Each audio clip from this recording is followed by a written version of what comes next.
하이 하이.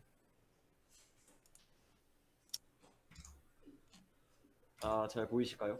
네, 보입니다. 준비됐어? 네, 시작하세요.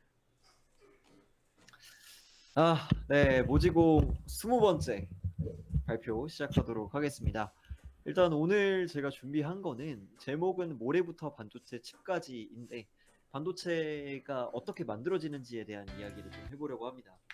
사실 이 반도체 공정에 대한 내용은 반도체 공정 직무를 생각하는 분뿐만 아니라 이 반도체 산업에 가려고 이제 생각하시는 분들도 알면 너무 좋고 꼭 그런 거 아니더라도 한번 상식적으로 알고 있으면 너무 좋은 내용이어서 교양 수준에서 조금 이제 지식을 전달해 볼 생각이고 사실 그리고 저도 좀 계속 지속적으로 공부하고 있는 내용이기 때문에 뭔가 틀린 부분이 있을 수 있으니 혹시 다르다고 생각이 든다면 서슴없이 좀 지적을 해주시면 감사하겠습니다.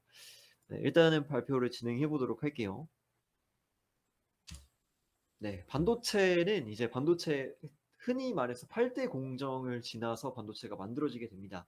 일단은 8대 공정이라 함은 이제 웨이퍼 제조부터 시작해서 산화 공정, 포토 공정, 식각 공정, 그리고 증착 및 이온 주입 공정, 그리고 금속 배선 공정, EDS 공정, 패키징 공정이 있습니다.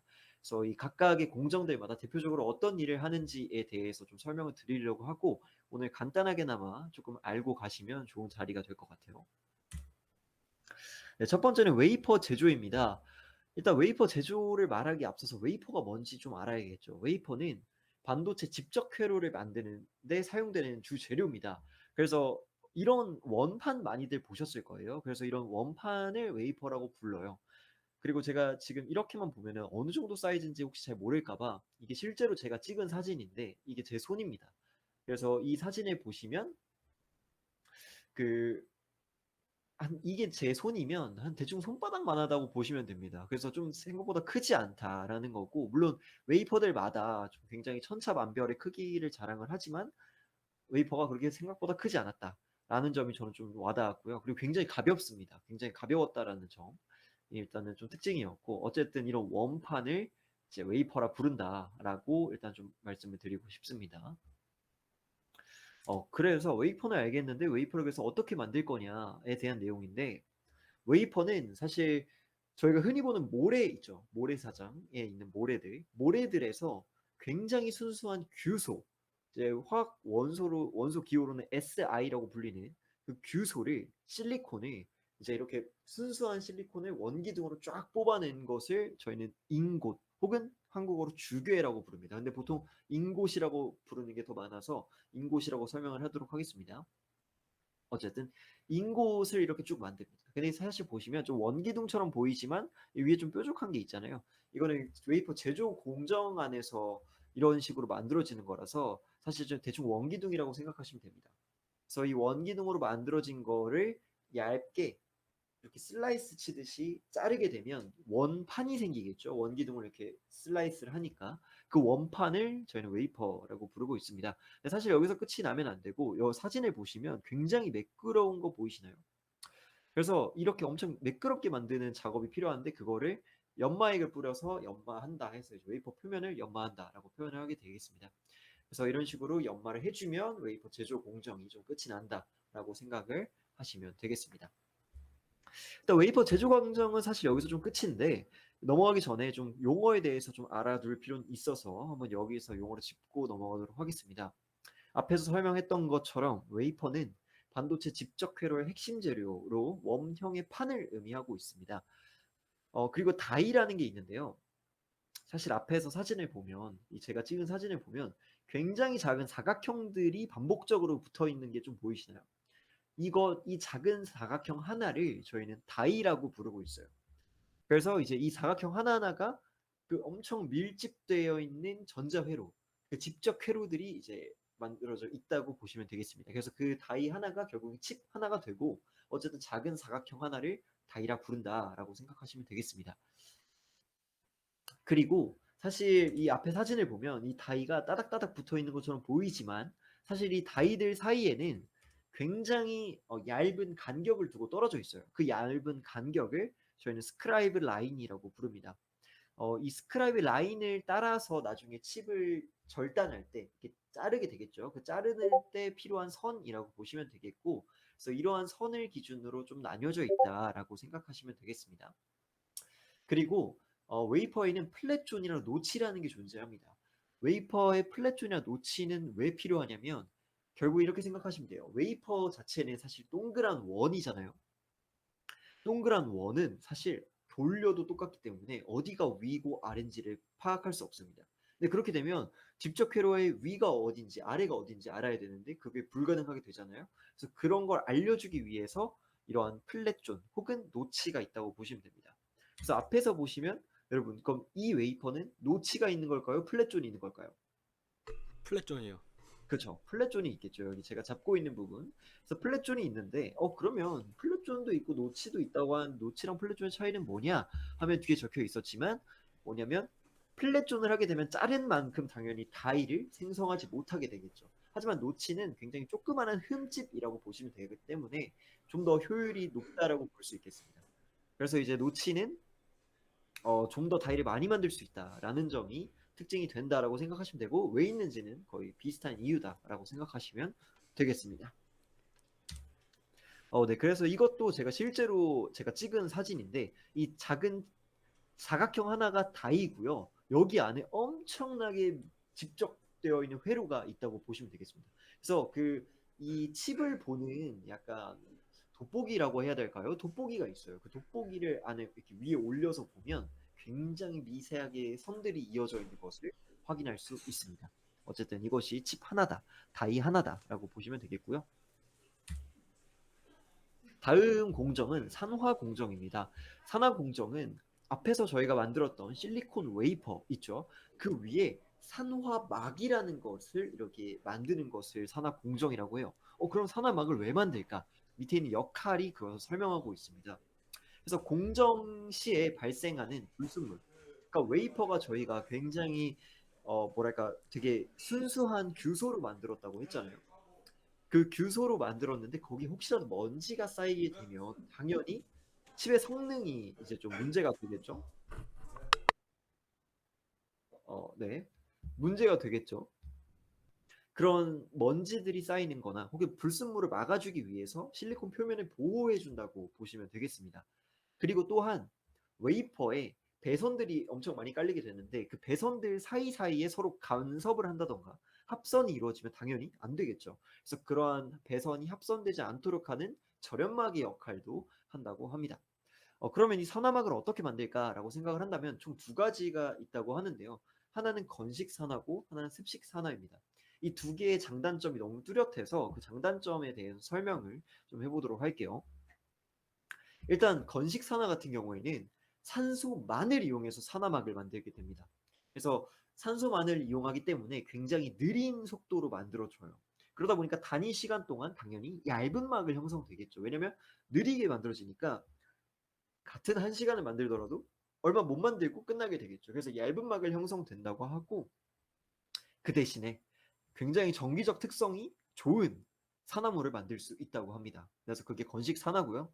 반대로 습식 산화는 굉장히 빠른 속도로 산화막을 만들 수 있는데 산소랑 수증기를 만들기 때문이고 산소랑 수증기로 사용해서 만들기 때문이고 굉장히 빠른 속도로 만들기 때문에 단위 시간 동안 비교적 두꺼운 막을 형성할 수 있다라는 것이 특징입니다.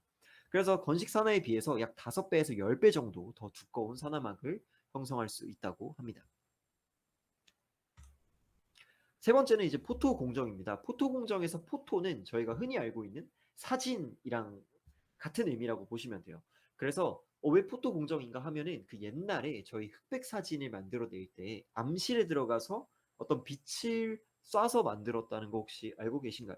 그 방법을 거의 유사하게 적용하기 때문에 포토 공정이란 말을 쓰고 있습니다. 그래서 웨이퍼의 반도체 회로의 패턴을 그려 넣는 과정이거든요. 그래서 지금 보시면 이 노란 색깔도 마스크입니다. 포토 마스크라 불리는데 이 마스크처럼 돼 있어서 여기 뚫려 있는 부분이 있고 막혀 있는 부분이 있죠. 그래서 빛이 보면 그림자가 이렇게 생기잖아요. 이런 방식을 사용한다라고 생각하시면 됩니다.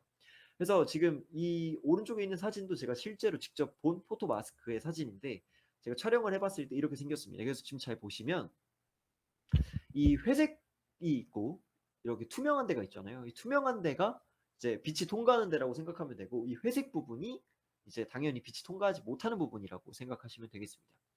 해서 이제 이러한 포토 마스크를 처음에 준비해 주고, 그 다음에는 뭘 하냐, 저희가 앞에 산화 공정을 통해서 웨이퍼 위에 산화막을 얇게 깔았잖아요. 그 산화막 위에 감광액을 도포를 하는 것을 처음으로 시작을 합니다. 그래서 감광액을 도포를 해주고요. 그 다음에 노광이라는 과정을 거치는데, 노광이라는 말은 굉장히 이제 간단하게 말을 하면 물질을 빛에 어떻게 노출시킨다라는 개념을 의미합니다. 그래서 앞서 봤던 마스크들 있죠. 이 마스크를 어떤 렌즈를 통해서 한 다이에 집중시킬 수 있겠죠. 그래서 이렇게 집중시켜서 이제 빛을 통과시키게 되는데, 이때 중요한 게 뭐냐면 저희가 감광액을 깔았잖아요. 이 오른쪽 사진에서 양성 파트를 먼저 보겠습니다. 양성 파트. 여기서 남색 부분이 뭐냐면 그 포토 마스크를 의미를 하고, 이 뚫려 있는 부분에 UV 라이트라는 빛이 통과하고 있습니다.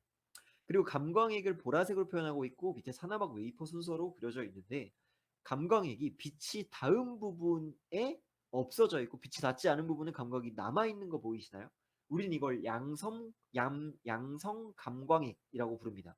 그래서 양성 감광액을 쓰면 빛이 닿은 부분을 없앨 수 있겠죠.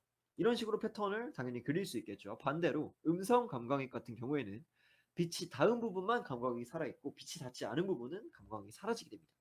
그래서 이런 식으로 해서 또 당연히 회로를 만들 수 있겠죠.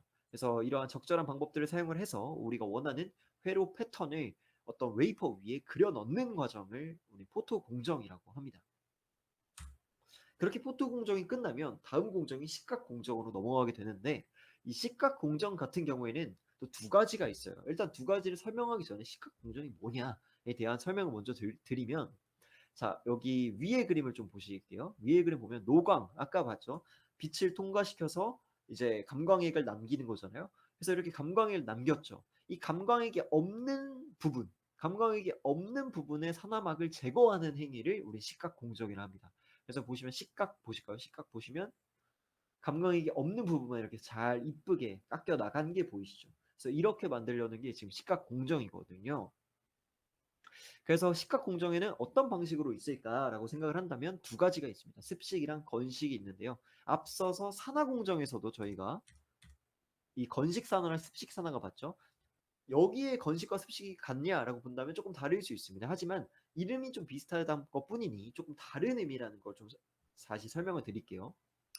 다시 돌아와서 습식 공정은 어떻게 하냐, 습식 식각은 어떻게 하냐, 용액을 사용을 해서 화학적인 반응을 이끌어냅니다.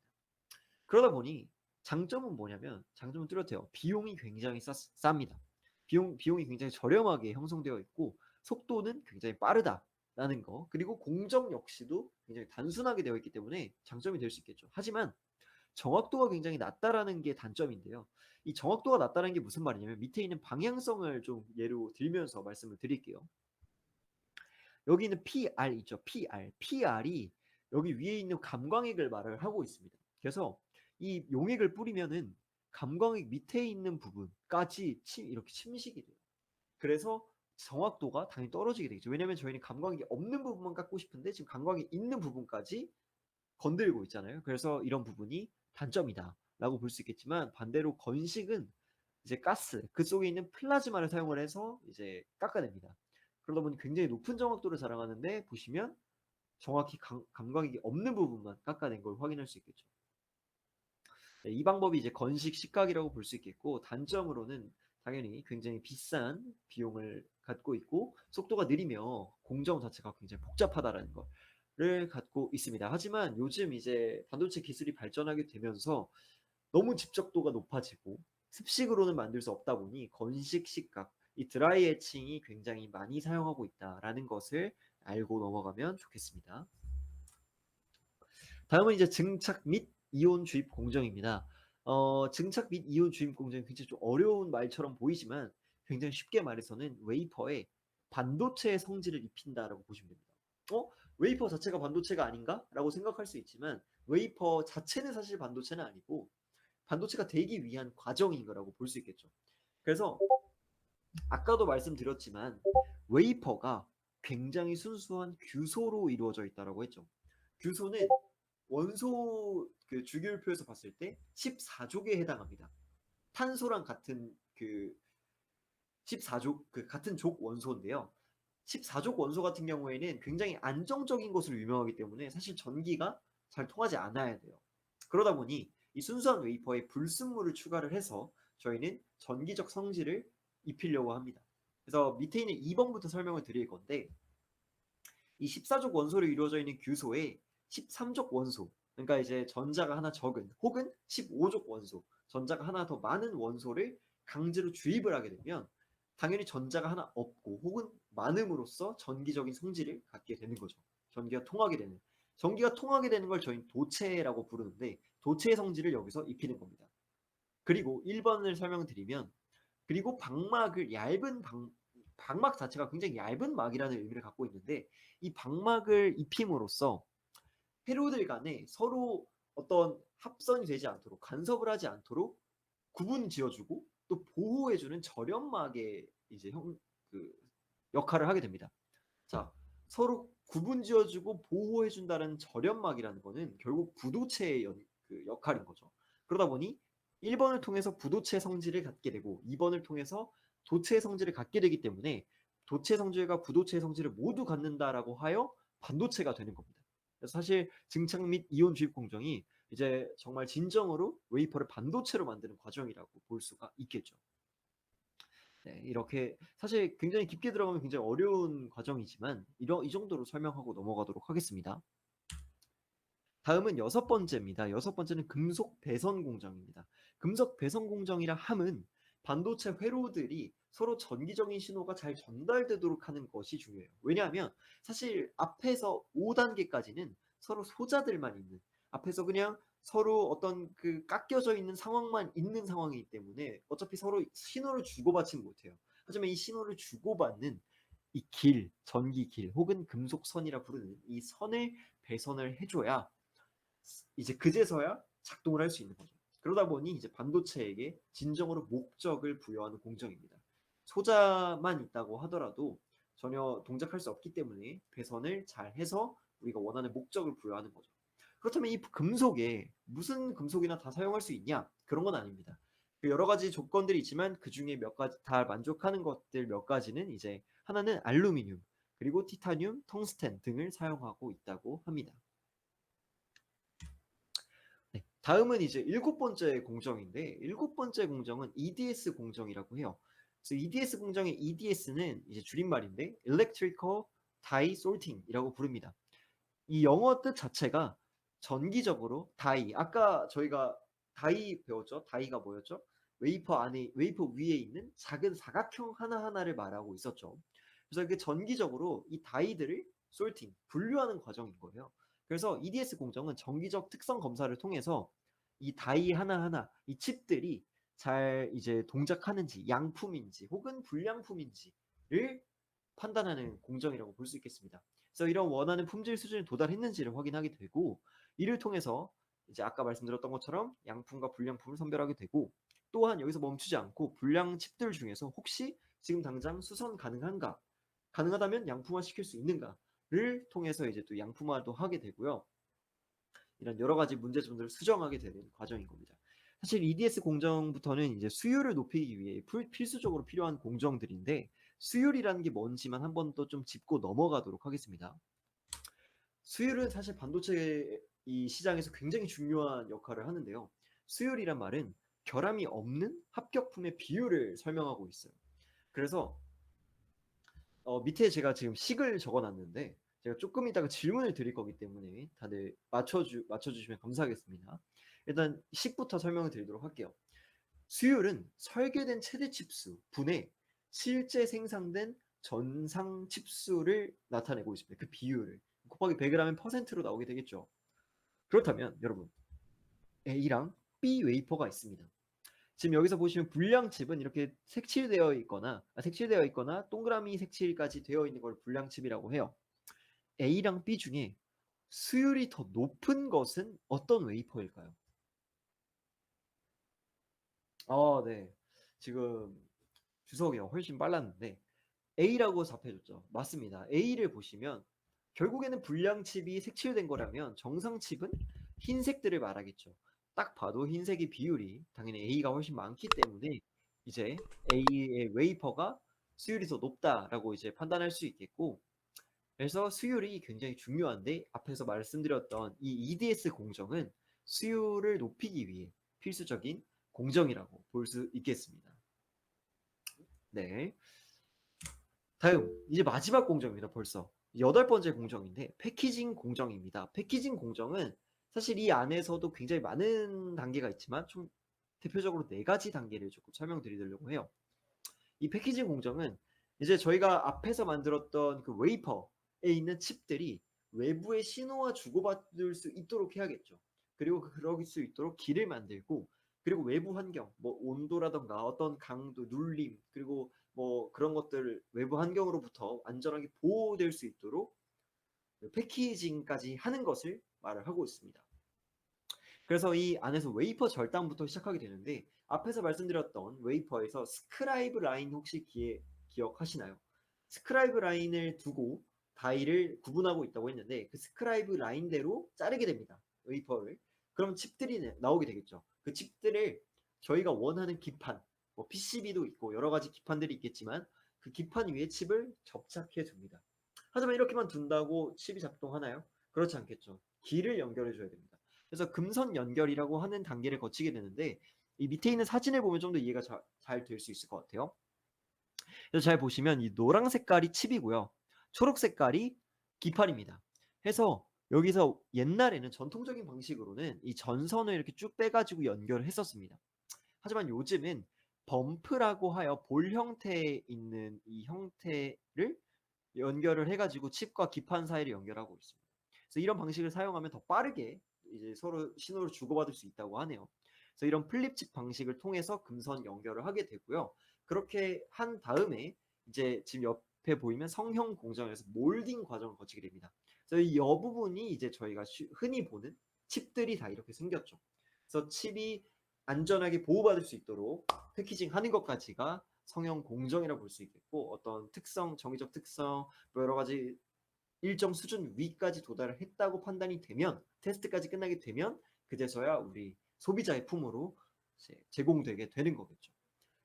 이제 네, 여기까지가 이제 반도체가 우리가 옆에서 흔히 보는 모래에서부터 반도체 IC 칩까지 만들어지는 과정을 좀 보았는데요.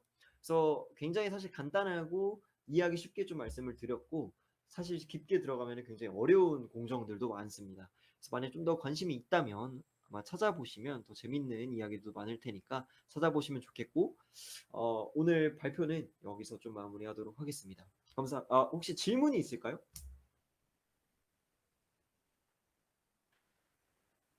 네, 일단 녹화는 여기서 좀 마무리를 하고